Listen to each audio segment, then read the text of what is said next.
bansa, at ikaw ang may lubos na kapangyarihan, kaya walang maaaring lumaban sa inyo. Amen? Our God is a powerful God. Amen? Naniniwala ba tayo na makapangyarihan ng Diyos? Amen. Amen. It's a powerful God ang ating Diyos na sinasamba. Ang Diyos natin sinasamba, hindi natin nakikita physically. Hindi natin nakikita sa ating appearance, kundi ang Diyos natin sinasamba siya ay Espiritu at nandito siya mismo sa ating kalagitnaan, nakikinig sa ating mga kahilingan para sa ating mga problema. Amen!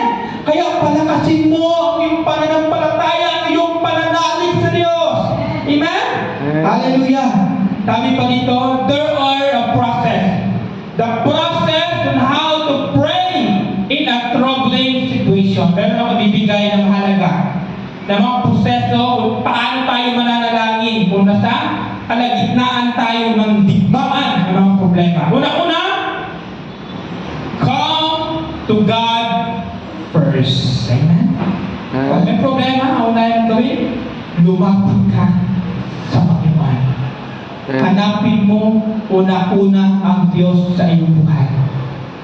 Kung may pabayarin ka next day, huwag ka agad hanap ng pambayad, kundi hanapin mo ang Diyos. Minsan ang isang tao nakakalibot na. No? Nakakalibot na minsan isang tao. May problema, hindi na nakakalimutan na mag-pray kasi nakafocus na sa problema. Amen? Minsan ang isang tao nakakalimutan na mag-pray sa kakaisip ng mga bayarin. Kakaisip problema sa anak. Pero siyang paalala, kapag meron kang problema, unahin mo, lumapit ka muna sa Diyos. Amen. Magpakumbaba tayo sa harapan ng ating Diyos. Ginawa ni King Jehoshaphat, problema na nandiyan niya. Hindi nag-alala si Jehoshaphat kung ano ang kanyang mga sandata, kundi ang kanyang ginawa una-una, lumapit sa Diyos. Amen. Sabi dyan sa 2 Chronicles 23, then Jehoshaphat was afraid and set his face to seek the Lord and proclaim a fast throughout all Judah. Ginawa ni King Jehoshaphat, inuna niya hanapin ang kaharian ng ating Diyos. Amen. Amen? Yun ang ultimate number one gagawin mo. Hanapin mo si Kristo sa iyong buhay. Amen? Kaya minsan, ang mga problema ng isang tao ay hindi nabibigyan ng solusyon.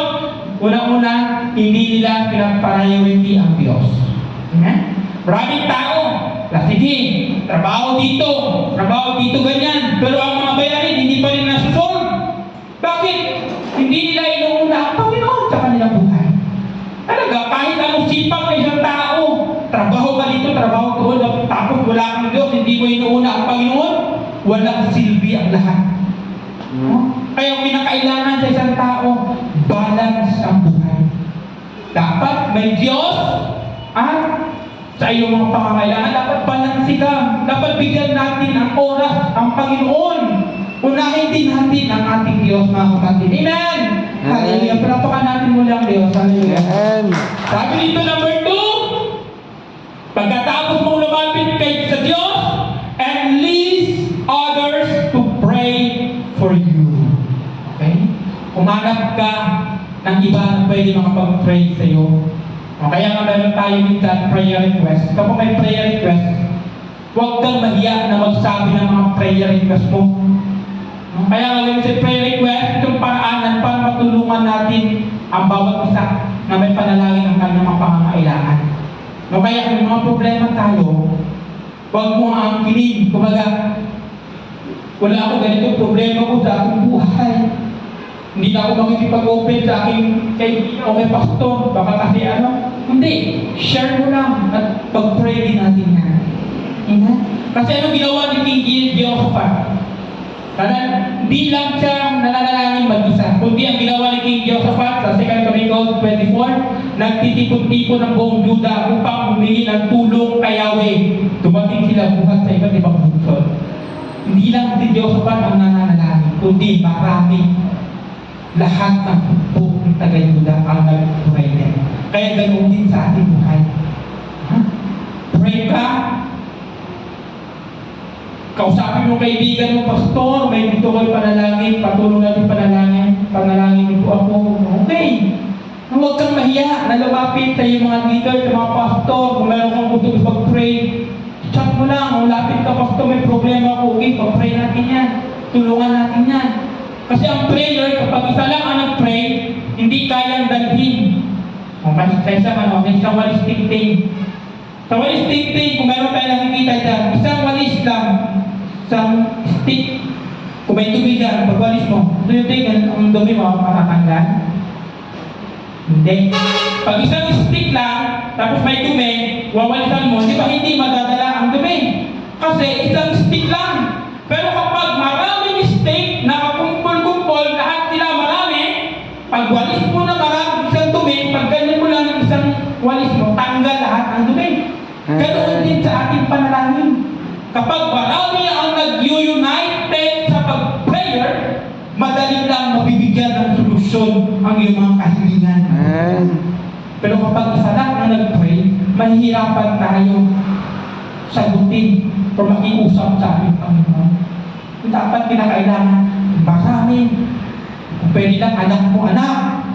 Mag-devotional tayo, mga asawa mo, kamag-anak mo, mag-devotional tayo sa bahay, mag-pray tayo lahat sabay-sabay. Kung ganito kailangan natin, mag-pray natin sabay-sabay. Encourage mo yung mga kabataan na lahat mag-pray.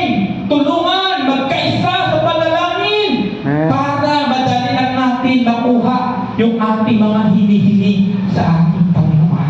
Amen? Number 3, the proseso, kung tayo ay mananalangin, sa kabila ng mga problema o sa mga digmaan sa ating buhay, trust God for the solution. Magtiwala tayo sa Diyos. Amen? Yun ang pinakamahalaga. Trust. Huwag tayo magdadalawang isip na lumapit sa Diyos. Minsan isang tao nagdadaw. Iwasan natin niya, huwag tayo magdadaw. Okay? Dapat 100% trust, 100% na tiwala na ibigay natin sa Diyos. Sabi din sa 2 Chronicles 20:14-15, then the Spirit of the Lord came on Jehaziel. He said, listen, King Jehoshaphat, and all who live in Judah and Jerusalem, this is what the Lord says to you. Do not be afraid or discouraged because of this vast army. Sabi ng Lord, for the battle is not yours, but God. Amen. Ang problema hindi yan sa'yo. Ang digmaan hindi yan para sa'yo. Mga problema mo ngayon, mga iniisip mo ngayon, mga lalahanin sa iyong buhay, hindi yan para sa'yo. Si Lord na ang bahala dyan. Amen? Kaya huwag tayong matakot, huwag tayong ma-discourage. Amen? Lapit lang sa Diyos. Pray ka lang. Amen? Sabi mo nga dyan, the problem is not mine, but God. Problema ko hindi yan tayo. Ang problema ko, natulog problema ko. Natulog ang problema ko. Hindi naman ito para sa akin eh. Ikaw na bahala dyan. Kapag may problema, di ba? Problema sa aking family, problema sa ministry, Lord, problema ay, ayaw ko na isipin na. Kaya hindi ka, focus ako kung ano meron. Kasi problema hindi para sa akin yan. Ang Panginoon na ang bahala dyan. Amen. Hallelujah. Sabi pa nga sa 2 Corinthians 20:17, hindi na kailangan na makipaglaban pa kayo. Maghanda lang kayo at magpakatatag. At basdan nyo ang katagumpayan na gagawin ng Panginoon para sa inyo. Observe ka lang, may problema. Observe mo lang na ang Panginoon na bahalang kumilos. Huwag kang mag-alala. Okay? Basdan mo kung paano pagtatagumpayan ng Diyos ang lahat para sa iyo. Kayong mga taga-Judah at taga-Jerusalem, huwag kayong matakot o manghina. Harapin ninyo sila bukas at ang Panginoon ay sasama sa inyo. Amen. Sa ating buhay, ang Panginoon ang ating kasama. Siya ang ating sanggalang. Siya ang ating partner. Ang Diyos na ating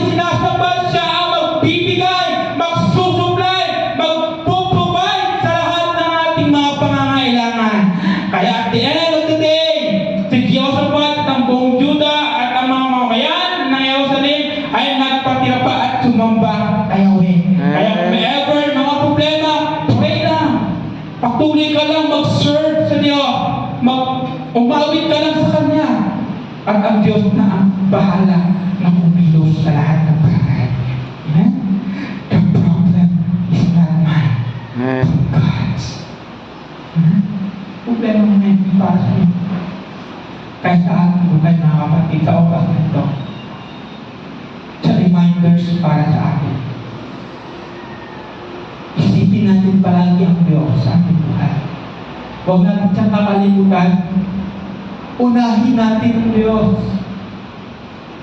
Huwag mo siyang kakalimutan. Unahin mo ang Diyos sa iyong buhay. Malaki ang may tutulong kung iuna natin. Sabi ba nga sa Mateo 6:33? But seek ye first the kingdom of God and His righteousness, and all these things shall be added unto you. Amen. Unahin mo ang Diyos. Kung ano man mo inalalahanan mo problema, unahin mo ang Diyos, and the Lord will be added unto you. Amen. Palakpakan natin ang Diyos. Amen. Yes, Lord, pinibigyan po tayo kayo ito lang. Hallelujah, Jesus. Yes, Lord, hindi nga sa ating worship team para sa ating pagkata. Salamat, Lord, sa iyong salita.